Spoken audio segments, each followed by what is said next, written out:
Au cœur des étendues brûlantes, où le silence règne en maître, une créature minuscule détient un secret de survie d'une ingéniosité sidérante. Elle n'est pas plus grande qu'un chaton, mais ses oreilles démesurées racontent une histoire d'adaptation sans pareille.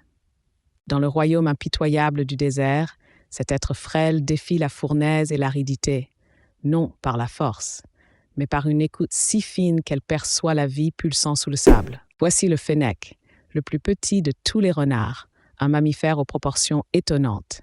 Son corps compact, à peine 1,5 kg pour 20 cm de haut, contraste violemment avec ses oreilles, pouvant atteindre 15 cm. Ces pavillons immenses ne sont pas qu'un ornement, ils sont un chef-d'œuvre d'ingénierie naturelle. Ils agissent comme des capteurs acoustiques, détectant les moindres mouvements de proie, comme des insectes ou de petits rongeurs, jusqu'à plusieurs dizaines de centimètres sous le sable. Mais leur fonction ne s'arrête pas là. Leur vaste surface, richement vascularisée, permet au sang de se refroidir au contact de l'air nocturne, agissant comme un climatiseur corporel essentiel dans la fournaise saharienne. Son pelage épais, couleur sable, est une double protection. Le jour, il le camoufle et le protège du soleil ardent. La nuit, il l'isole du froid glacial du désert. Ses pattes, quant à elles, sont recouvertes d'une fourrure dense qui les protège de la chaleur du sable et améliore son adhérence lors de ses courses effrénées. Le fennec est un maître du crépuscule, évitant les heures les plus chaudes pour chasser et se déplacer. On trouve le fennec principalement dans les vastes étendues du Sahara et d'autres déserts d'Afrique du Nord, s'étendant jusqu'à la péninsule arabique. Il y prospère là où d'autres espèces succomberaient, grâce à son incroyable adaptabilité. Et on le trouve très rarement en dehors de ces environnements désertiques extrêmes, car son métabolisme et ses caractéristiques physiques sont spécifiquement ajustés à la survie dans des conditions de chaleur intense et de rareté d'eau. Son régime est opportuniste et omnivore. Il se nourrit d'insectes, de petits reptiles d'œufs, de rongeurs, mais aussi de fruits et de racines qu'il déterre. L'eau est une denrée si précieuse qu'il la puise principalement de sa nourriture, pouvant passer de longues périodes sans boire directement. Ces techniques de chasse sont un ballet de discrétion et de rapidité. Après avoir localisé sa proie grâce à ses oreilles, il creuse frénétiquement le sable pour l'attraper. La reproduction du fennec est un témoignage de son attachement à la vie sociale.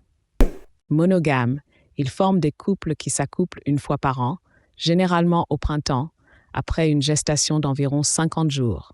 Les portées comptent de 2 à 5 petits qui naissent aveugles et sans défense dans un terrier complexe, creusé par les 2 parents.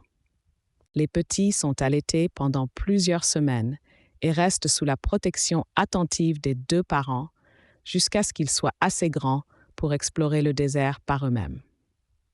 Dans l'écosystème désertique, le fennec joue un rôle de régulateur.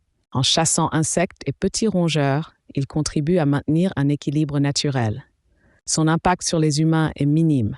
Il est davantage une source de fascination qu'une menace. Sa discrétion et son habitat reculé le préservent des conflits directs. L'évolution du fennec est une histoire de spécialisation. Ses ancêtres, des canidés plus généralistes, ont progressivement développé ces caractéristiques uniques pour conquérir les environnements les plus hostiles de la planète. Ses grandes oreilles et son pelage isolant sont le résultat de milliers d'années de sélection naturelle, chaque adaptation renforçant sa capacité à prospérer là où la vie semble impossible. Aujourd'hui, le fennec est classé comme préoccupation mineure par l'UICN. Cependant, des menaces pèsent sur son avenir. La destruction de son habitat due à l'expansion humaine, le commerce illégal d'animaux de compagnie et le piégeage pour sa fourrure.